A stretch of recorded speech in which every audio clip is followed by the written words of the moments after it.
రేవంత్ రెడ్డి సొంత party ఎమ్మెల్యేలపై survey చేపిస్తున్నాడు తెలంగాణలో. మళ్ళీ వీళ్ళు వచ్చేసారి గెలిచే అవకాశం ఉందా లేదా, అసలు వీళ్ళ పనితీరు ఎట్లుంది, నియోజకవర్గాల్లో ఎట్లాంటి డెవలప్మెంట్ చేస్తున్నారు, నియోజకవర్గంలో నేను ఇచ్చినటువంటి హామీలు అమలవుతున్నాయా లేదా, వీటన్నిటిపై సర్వే చేపిస్తున్నాడు. ఎమ్మెల్యేలకు తెలియకుండా ఒక సీక్రెట్ సర్వే చేపిస్తున్నాడు.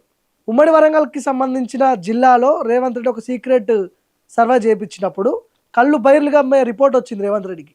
ఉమ్మడి వరంగల్ జిల్లాలో కాంగ్రెస్ పార్టీ ఎమ్మెల్యేలు వాళ్ళ పనితీరు బాగాలేదు, అక్కడ ఉన్నటువంటి గ్రౌండ్లో తీవ్రమైన వ్యతిరేకత ఉన్నదని రిపోర్ట్ వచ్చింది. ఇప్పటికిప్పుడు ఎలక్షన్స్ జరిగితే ఉమ్మడి వరంగల్కి సంబంధించిన ఆ జిల్లాలో ఉన్నటువంటి కాంగ్రెస్ ఎమ్మెల్యేలందరూ పొట్టు పొట్టు ఓడిపోతారని చెప్పి రిపోర్ట్ ఇచ్చారు. మరి ఎందుకు ఇంత సీక్రెట్గా ఎందుకు సర్వే చేపియాల్సి వస్తుంది? సోషల్ మీడియాలో చూస్తూనే ఉన్నాం. గ్రామ స్థాయిలో మేము పోయి ప్రజలతో మాట్లాడుతున్నప్పుడు, వాళ్ళని అడుగుతున్నప్పుడు ఎట్లా ఉంది పాలన, ఎట్లుందమ్మా, మరి గత ప్రభుత్వం ఎట్లుండే ఇప్పుడు ఎట్లుండే అంటే వాళ్ళు చెప్పే ఆ మాటలు కాంగ్రెస్ వాళ్ళు వింటే వాళ్ళ చెవుల నుంచి రక్తం వస్తుంది. అట్లా అట్లా తిడుతున్నారు. గతంలో కేసీఆర్ ఉన్నప్పుడు రైతు బంధు టైంకి వచ్చేది, రైతు రుణమాఫీ జరిగేది, రైతులకు అన్యాయం జరగలేదు.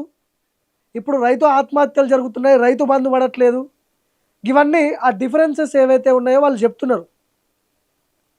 10 ఏండ్లు అసలు మాకు రైతులకు ఎట్లాంటి అన్యాయం జరగలేదు, ఇప్పుడు కాంగ్రెస్ వచ్చి 2.5 ఏళ్ళకే మమ్మల్ని మొత్తం ఆగం పట్టిస్తున్నాడు రేవంత్ రెడ్డి అని చెప్పి వాళ్ళు వాపోతున్నారు.